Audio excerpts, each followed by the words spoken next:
Welcome to the Slop Farm. Enjoy the video. You start by readying the hardware and accounts so the stream can begin without hiccups.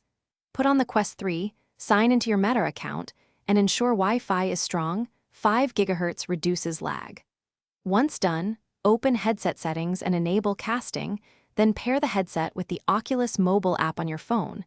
This is how you'll bridge the VR feed to an external device. Make sure friend and privacy permissions match your streaming intent before continuing. Next, you choose the simplest cast path and connect the Quest feed to your streaming source. If using phone, tap Cast in the Oculus app and select your headset, then use the phone as a camera input into your streaming app. If you prefer PC, enable AirLink or Virtual Desktop, then open the browser cast page or capture the Oculus window in OBS. Make sure audio routing is consistent. Either capture the headset mic or route system audio into OBS so viewers hear both game and voice. Finally, you go live and keep an eye on stream health so viewers get a smooth experience.